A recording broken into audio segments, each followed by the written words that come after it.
Hello friends, my name is Dr. Nitin Koyekar and I deal with the course which is known as Professional Communication and Ethics Part 2. Friends, today we are going to discuss the point, and that is understanding and developing report writing. Now friends, as you know very well, report is one of the major components in any organization, in any business.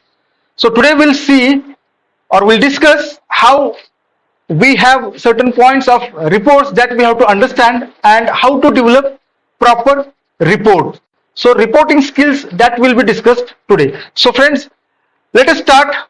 In this presentation, we'll have the introduction to report writing and definition, in which we'll try to focus on what is the broad meaning of report. Then we'll have the discussion on objectives of business reports, or let's say functions of report.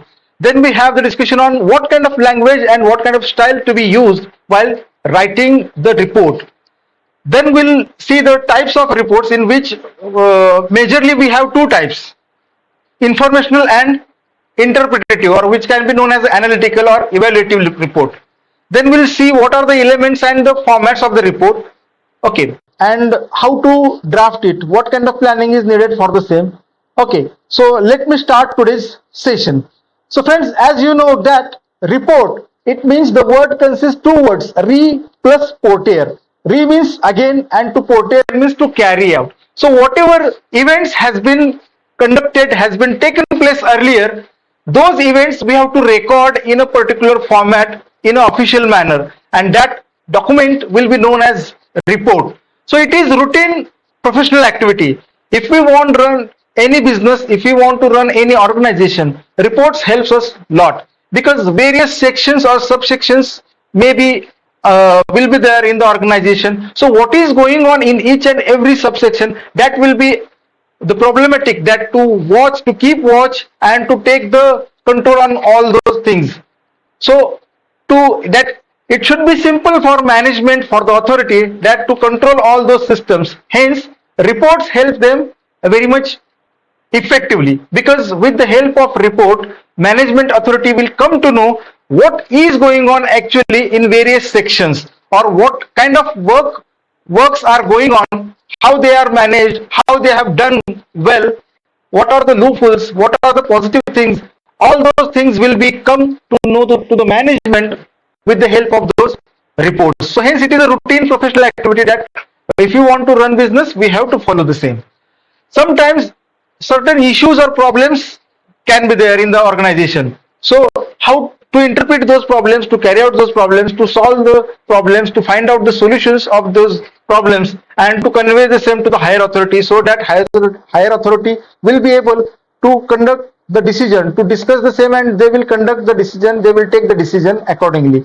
Hence in this way, report writing will help to the management to take over or to have the control on the overall situations. Now here it is said that report writing or report is nothing but the lifeblood to business, as we have seen that how it is very much important in the business scenario. So there are so many examples of report writing, like we have accidental report, we have laboratory report, we have sales report, or even a book report is there, foreign production is there. So these are some of the examples of report writing. Now friends, we have seen that the division of the word report, that is re plus porter. Now re means back, again and again, and to porter means to carry. So which kind of evidence, which kind of events have been taken place earlier, we have to report those evidence in particular format. So it is nothing but the description of some events that has already happened. So it is nothing but a document that is carried back to someone who requires certain details, so to carry out certain solutions. Okay, so if you see the comprehensive definition of report, you will come to know that in business reports, it is none but it is the formal communication which is written for a specific purpose, conveying the authentic information to a well-defined audience. It means to well-defined audience, we are making our reports in a formal language, in a written language, with a specific purpose, in which we convey the authentic information, what has been done, that. Okay, and there is no any kind of imagination, there is no any kind of personal interpretations and all those things. So factual information and authentic information to be provided in the report in an objective manner, in a completely impartial way. Okay, so it describes various procedures followed in the collection or the examination of data, the analysis of the same.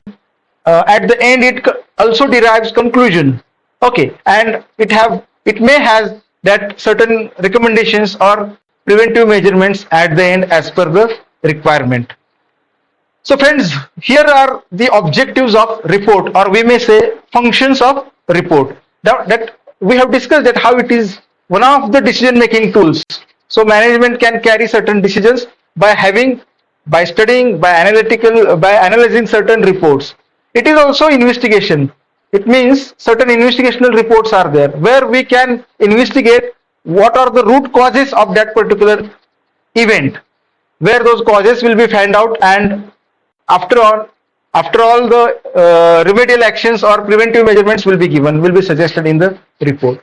Then evaluative reports are there, in which the evaluation of various processes or various employees can be done. For example, to whom we should promote it, to whom we should transfer, to which employee should be incremented, to which employee should be uh, given the salary hike. So all those things are there for which we should evaluate the performance of our employee, so that with the help of this evaluation report or evaluative report, we'll come to know about the performance of that employee and what kind of benefits are there for the company due to his or her performance. So evaluative reports are there. So professional advancement, that how reports are connected with the professional advancement that we have discussed right now. Because of the evaluative reports, higher authority will come to know our performance, our professionalism, so that accordingly such kind of advancements will be offered to the employee. Again, report also helps to take the proper control that we have seen.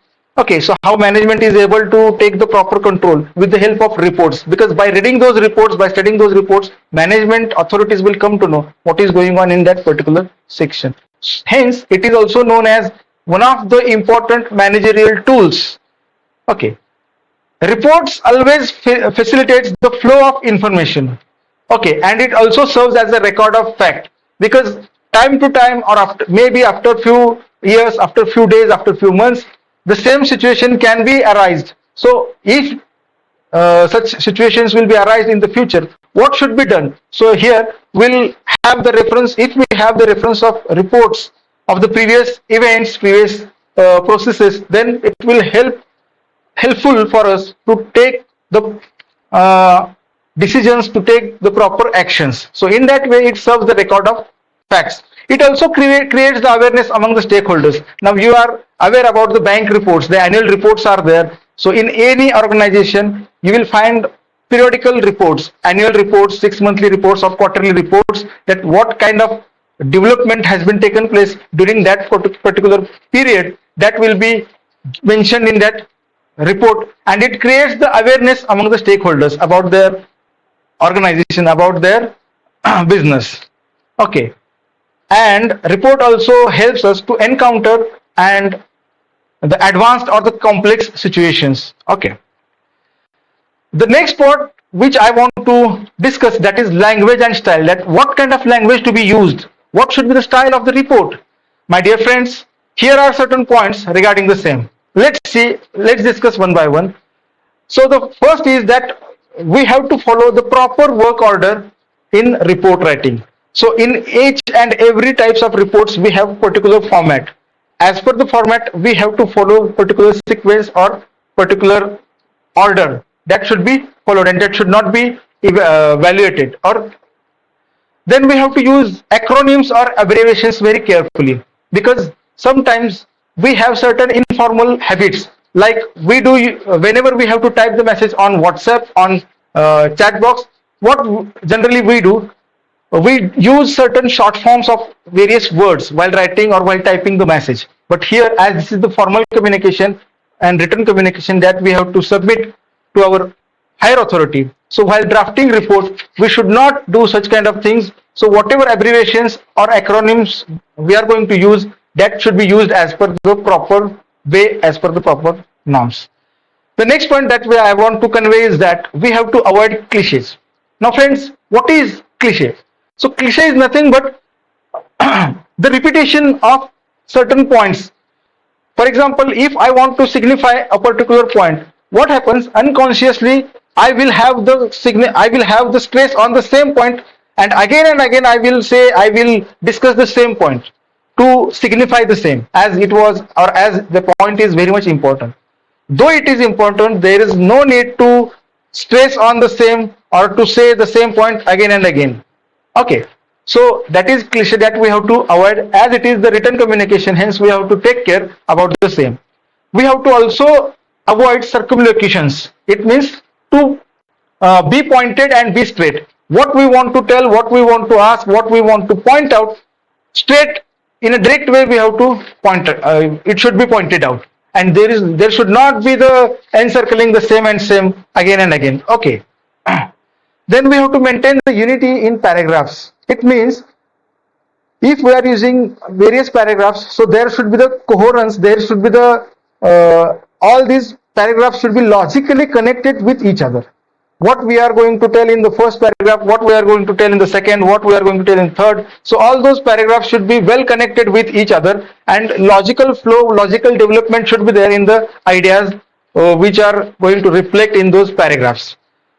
Then avoid punctuational errors and grammatical errors. Friends, as a technical students, it has been said that only content is important for technical students and not the grammatical errors or any other things. But that is wrong. Though you are technical students, you should also focus on the correct usage of the language, whether it is written, whether it is spoken. Because whenever you will use grammar-free discourse, it will create the effect, it will create the authenticity. Okay, so while drafting the report, do take care and do use error-free grammar.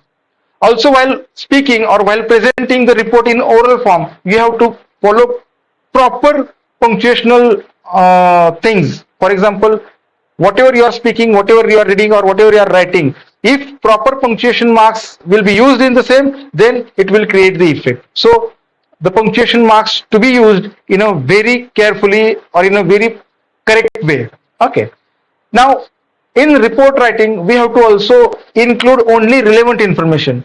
What we do that to make it lengthy, we include sometimes irrelevant information also. So we have to avoid that, and we have to include only relevant information. But but that information should be complete in itself and accurate. Okay, so do focus on the word accuracy or accurate. It should be accurate, it should be factual, it should be objective. Okay, do use familiar words or concrete words. Now, it can be read by someone else who may not have the proper knowledge or the technical knowledge of your field. So do use familiar words, do not use jargons, or do not use field specific words which are very much unfamiliar, which are very much ambiguous or difficult, or they may not have concrete meaning. Okay, we have to also avoid the wordiness and redundancy. That repetition should not be there, or there should not be use of too much words. Be pointed, stick to your point, and in a short way but in a complete sense the information to be provided. And the last point in the language that I want to mention over here, that is judiciously use active voice or passive voice. Now, when to use active voice and when to use passive voice we have discussed earlier, but again I will repeat the same thing in a very short way, that the action is needed. When you feel that action is needed and not the doer, we have to use passive voice. And when the doer is important, we have to use active voice. So while drafting the report, do use active voice and passive voice judiciously. Friends, we have two types of reports. There are certain other types also, but our focus is on these two types. The first is informational report, and second one is analytical or evaluationary report. So informational reports, what is there? So where we choose a particular field and we focus on the same, and we get the information by collection of data, and we arrange those data in a proper order and to present in a proper way, in a professional way. Okay, so such kind of reports are known as informational reports. We have like various aims are there, objectives are there, or organizational policies are there, regulations are there, processes are there. Okay, so whenever we have to focus on such things, that such reports will be known as informational reports. Okay. Then we have interpretative or analytical, or it can be also known as investigational reports. I purposefully kept all those things in one type, that is in interpretative or analytical report. So it evaluates, it analyzes, it also interprets.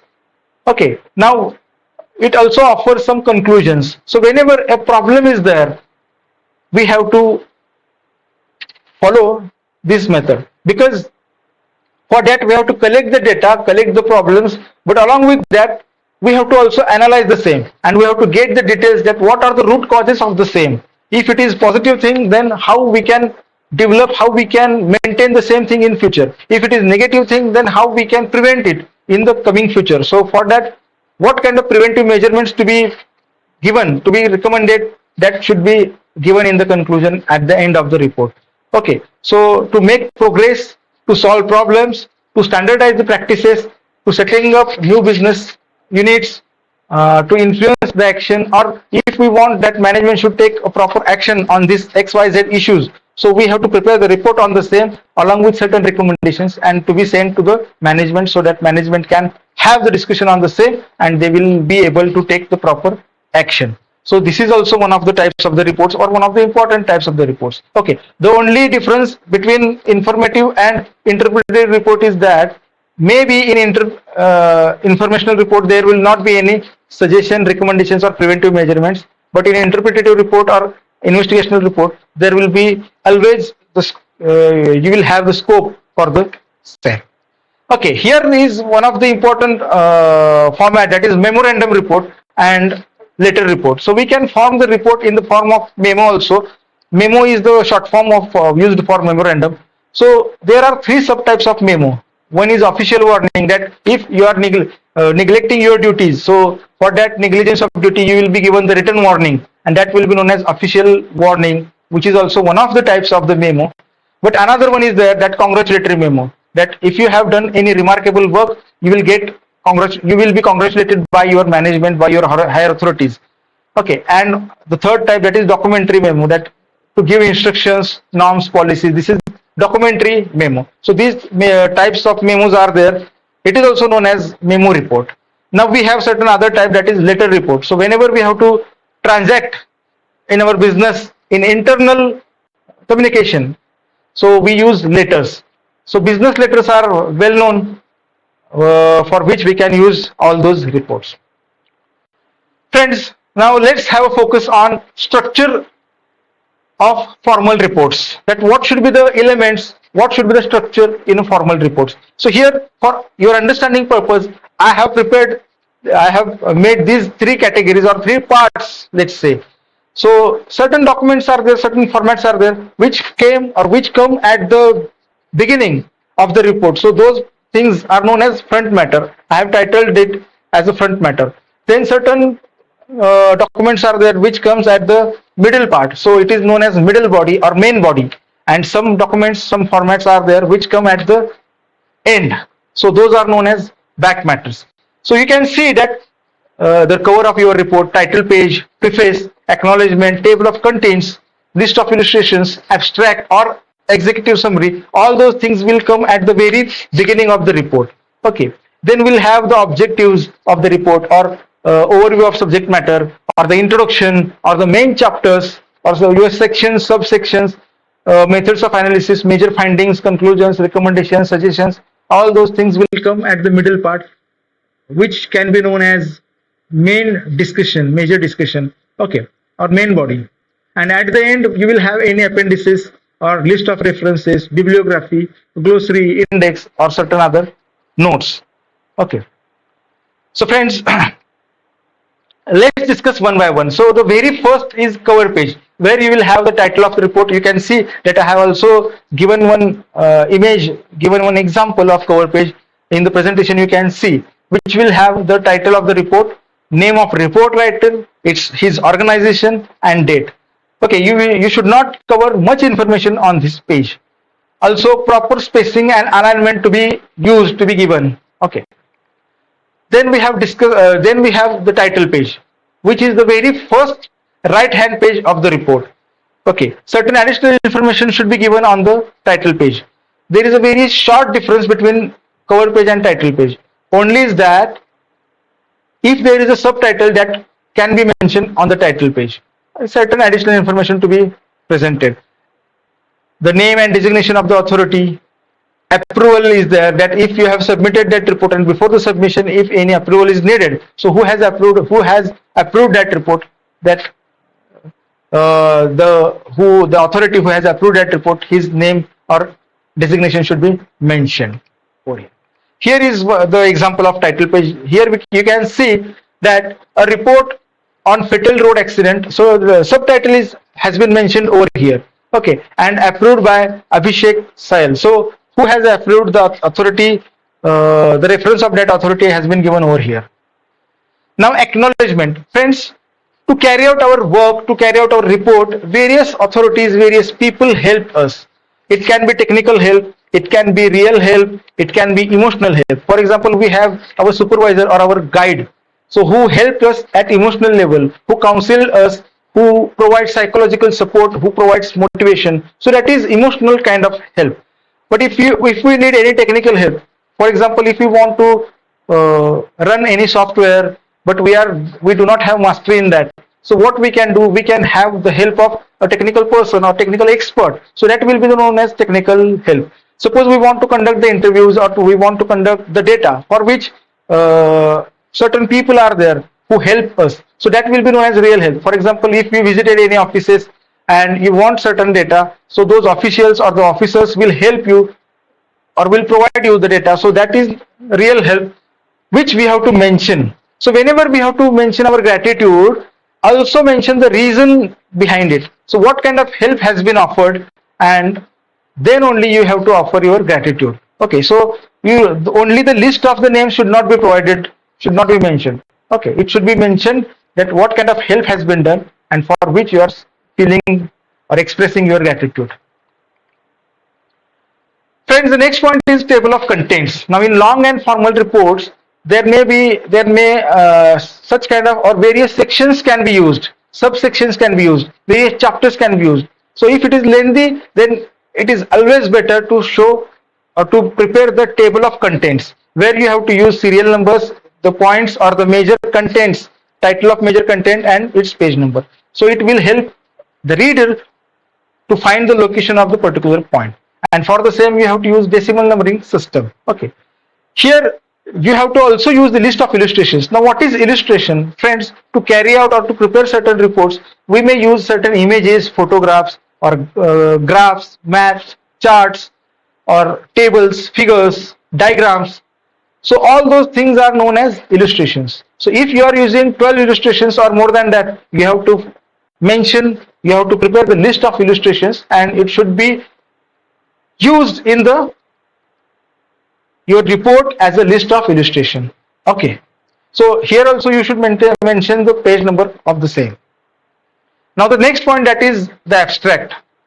Now friends, now you are aware about the abstract might be that it is nothing but the clear, concise reflection of the purpose, that what is the purpose of yours to form this report, to prepare this report, and that should be mentioned in a clear way, in a concise way. Concise means in a short way, clear means in a directly, and to having a proper words we have to use it, as it is abstract and we have the limitation while writing the abstract, because it should not be more than 300 words. Okay, as per various agencies, the limit will be changed. At some agencies it will be 150 words, 200 words, 300 words. Okay, also state that the report is about what and what has been accomplished and what is the significance of this report, what kind of achievements we have while preparing this report. So one statement about the same should be included. Also include the central theme of the report in the abstract. Okay, but take care that in abstract, quotations, equations or tables, figures or no any kind of illustrations to be used. So abstract mainly focuses on qualitative descriptions of the report. Okay, in just one paragraph you have to mention the abstract. Now friends, let's have an example, let's have a discussion on executive summary and what is the difference between abstract and executive summary. Now executive summary is different thing. For abstract, we have seen that there is a limit of certain words, but for executive summary, such limit is there is no such kind of limit where you can use more words, more paragraphs, and it is simple than abstract. Okay, because you can elaborate your ideas in a descriptive ways in an executive summary.